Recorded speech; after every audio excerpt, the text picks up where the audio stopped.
EPAWA meteorologist Bobby Martich here with your outlook for August 2nd, 2024. It is Friday. It is the first full day of Music Fest opening today. The Friday video forecast is proudly sponsored by McCall Collective Brewing. McCall is a family-owned and operated brewery with 2 locations in the Lehigh Valley. The original Southside Allentown location is at 102 East Susquehanna Street, and their second location, McCall Collective Tap House in Trexlertown, is located at 7743 Hamilton Boulevard. Both locations are open 7 days a week and have a full food menu, plenty of beer to choose from for both dine-in or takeout, including new beer releases just about every single week, along with local wine and cocktails. Looking for something fun to do on a Wednesday evening? Be sure to head to the Susquehanna location for trivia night every single week, with registration beginning at 6:30 p.m. For details about that and all of their upcoming events, please visit their Facebook page, or to place online orders, visit their website, mccallcollectivebrewing.com, proud sponsors of the Friday video forecast. So we do have an upper-level trough that's going to be heading toward the region today. It's going to be on approach. It's going to be over the Ohio Valley. This has not fundamentally changed much from over the past couple days here. That's the same general idea, same concept that we're dealing with. So you have this upper-level trough that is situated right over here, over the Ohio Valley today. This is looking at this morning where it's going to be. So you just put a little L there. That's an upper-level low, and it's going to drive some of the surface features today and give us some added lift, and that's going to lead to some scattered showers and thunderstorms. Not only today, but this is going to be through... also going to be through the day here on Saturday and possibly Sunday as well, at least for our eastern areas. Here's a better look at that upper level low right here. It is a closed upper level low, so it's kind of rigorous. This is a pretty rigorous upper level low sitting here. So that is going to be moving toward the region. It'll be in western Pennsylvania, West Virginia area here by the time we get to Saturday, so it's not going to move very much. And by the time we get to Sunday, it's going to finally move off the coast. But not without a parting shot. So here's Saturday. It does only move to West Virginia and western PA. And here's Sunday. It's over in the eastern part of the state here in Pennsylvania, and then getting over New Jersey, Delaware at this point. So there will be scattered showers and thunderstorms all 3 days that we have to contend with before we start to clear this out a little bit. Here's what the European model has for that. Scattered showers and thunderstorms today. This will be this afternoon and at least early evening, right? And this looks pretty ominous. But you know, if you're looking at a model and or looking at an app forecast, which are always my favorite. I love when people say, "But my app says," I don't care. I'm here to give you context. Okay, this is not as ominous as it looks, and we're dealing with private clients like we do that are looking for specific time frames for things. We're not going to tell them, "Well, it's going to rain anytime between 2 and 8." What does that tell you? It's not going to rain that entire time, so that's not really an accurate way to go about it. So we're going to give you a little bit better timing here today. Same thing for Saturday. Again, scattered showers and thunderstorms as that trough axis starts to move to the east.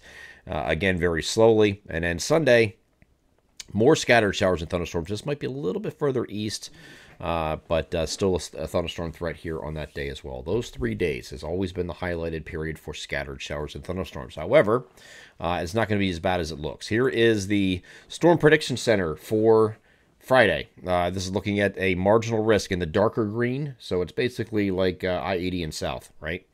Anywhere south of I-80, it looks like there's a marginal risk from the Storm Prediction Center for severe weather. What is marginal risk? It means there's a 5% chance of severe weather within 25 miles of any given point.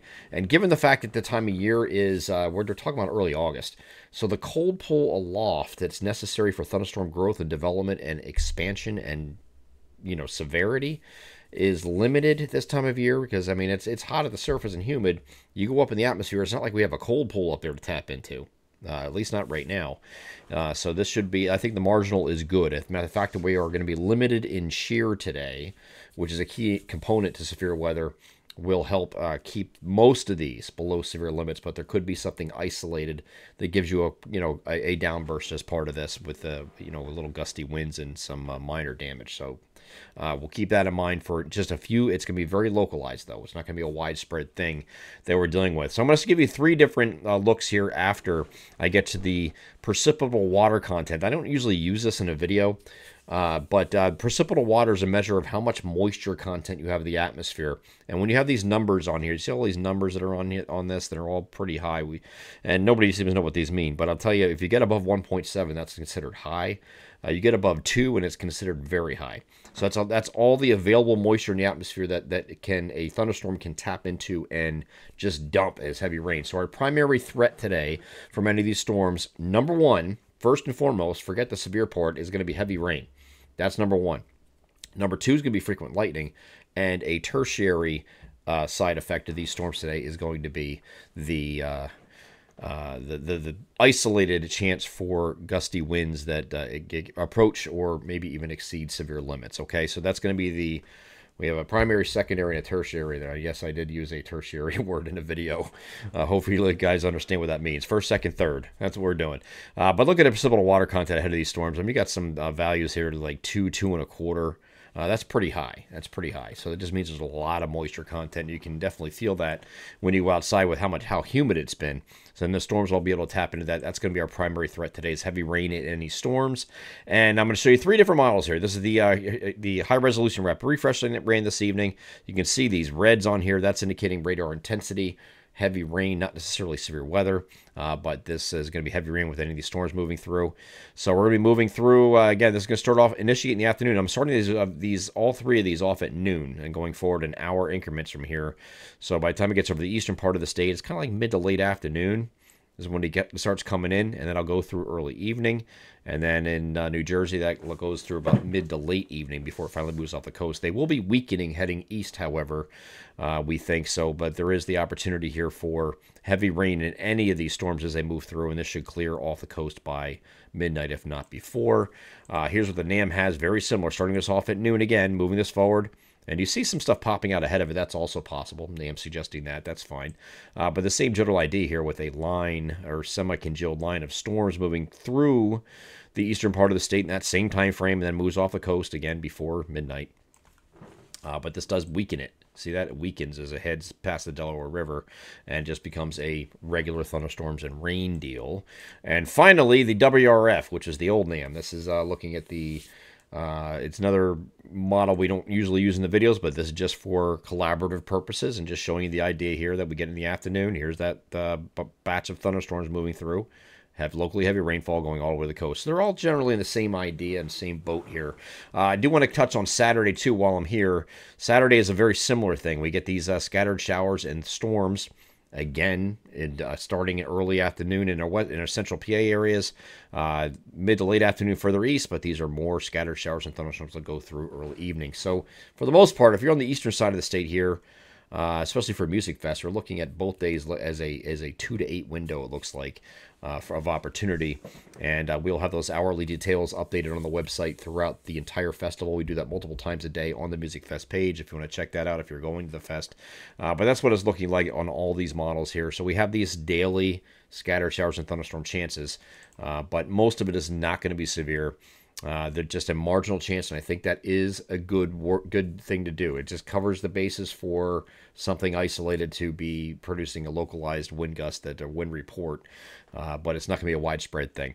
Once we get to Monday, we're back to mostly sunny skies. Still going to be hot, though, because we still have some upper-level ridging in place, but we're going to get on either side of 90 degrees. And then once we get into toward the middle of next week, we're going to have a cold front that's going to push down from the north. This mess down here is actually a tropical system that we're expecting, or at least the National Hurricane Center is expecting to come up the western coast of Florida, maybe cross over the peninsula. We'll have to watch this too. We've been talking about this for the last couple of days also.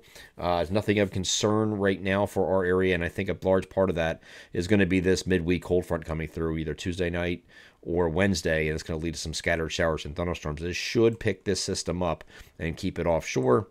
So by the time we get to Thursday, we're back to partly cloudy skies. But we'll continue to monitor this system, especially next week, because once we get into that range, we'll have a better idea of where it's going and whether or not it will affect our area. Right now, the thinking is that it's not going to, but it doesn't mean it can't. Okay, continue to follow that throughout the week. Actually, especially next week when we get into the videos, those are probably going to be a little bit more detailed and a little bit more reliable at that point. Models are all over the place where it wants to put this, and that's typical of a tropical system. It's subject to steering flows and the laws of physics, just like anything else. So we'll have to wait and see what they settle on once we get into next week, and we'll cover that in detail at that time. I'm EPAWA meteorologist Bobby Martich. That is your outlook for August 2nd, 2024. Have a great Friday.